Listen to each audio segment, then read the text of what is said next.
මේ මම නෙලාගන්නේ බඳුන්ගත කහ වගාවේ අස්වැන්න. මං හිතන්නේ මේ වීඩියෝ එක ඔයාලට ගොඩාක් වැදගත් වෙයි. මොකද කහ ඕනෑම නිවසක දෛනිකව පරිභෝජනය සඳහා අත්‍යවශ්‍යයි. දැන් කහ කිලෝ එකක් සාමාන්‍යයෙන් රුපියල් 4-5000ක් විතර වෙනවනේ. එතකොට ඒ දීලත් අපි ගන්නෙ මොනවද? තනිකරම කිමිකල් තියෙන ඒ වගේම කැකුළුහල් පුන්නක්කු වැනි දේවල් මිශ්‍ර කරපු කහ කුඩු තමයි අපි වෙළඳපොලෙන් ලබා ගන්නෙ.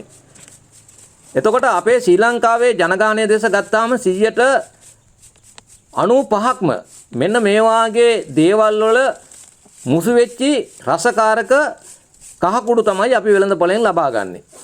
ඒ කහ කුඩු තමයි අපි ආහාරයට ලබා ගන්නෙ. ඉතින් ඒ තුලින් අපේ ශරීර සෞඛ්‍යයට විශාල අහිතකර බැක්ටීරියා ප්‍රමාණයක් එකතු වෙන්න පුළුවන්.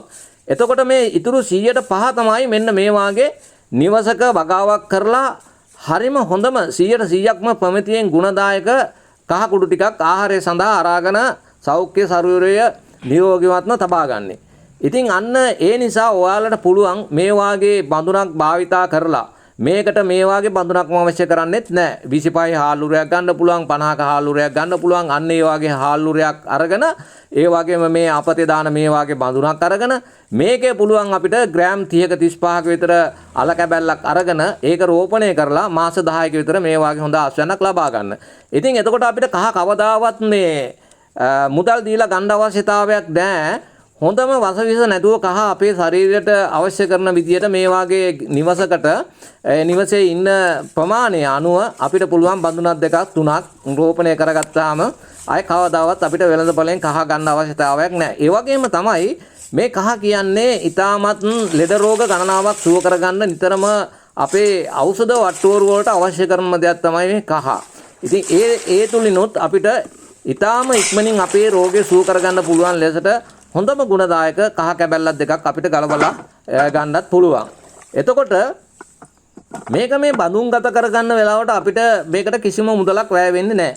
අපේ මේ නිවසේ වත්තේ තියෙන පස්ම අරගෙන ඒකේ පොඩි පස්මාද්‍යයක් හදාගෙන අපිට පුළුවන් වියලි ගොම පොහොර ටිකක් මේකට භාවිතා කරලා කරදහයියා ටිකක් එකතු කරලා ඒ වගේම දිරාපු කොළරඩු ටිකක් එකතු කරලා මතු පිට හොඳ පොහොර තියෙන තැනක පස් ටිකක් එකතු කරලා මේ පොහොර පස්මාද්‍ය හදාගන්න. ඒ හදාගෙන අපිට පුළුවන් මේකේ ග්‍රෑම් 30ක 35ක විතර අල කැබැල්ලක් දෙකක් ඒ බඳුනේ හැටියට ප්‍රමාණයට රෝපණය කරගන්න. ඒ රෝපණය කරලා අපේ නිවස අසලම මේක තියාගත්තාම අපිට නිතරම මේකට ජලය භාවිතා කරන්න පුළුවන්. ඉතින් කහවලට නිතරම ජලය තියෙනවා නම් ඊටාම ඉක්මනින් වර්ධනය වෙලා හොඳ ආලාශ්‍රයන්ක් අපිට ලබා ගන්න පුළුවන්. දැන් මම මේ ග්‍රෑම් 30ක 35ක විතර අල කැබැල්ලක් රෝපණය කරපු එකක් තමයි මේ තියෙන්නේ. ඉතින් ඇත්ත වශයෙන්ම දැන් මේක අපේ නිවසේ පරිභෝජනය සඳහා අපිට ඇත්ත වශයෙන්ම ඇති කියන්නේ අපිට ආයේ මිල දීලා කහ ගන්න ඕනේ නැහැ. ඉතින් එතකොට මං කියවනේ දැන් කහ කිලෝ එකක් රුපියල් 4000 5000ක් විතර වෙනවයි කියලා.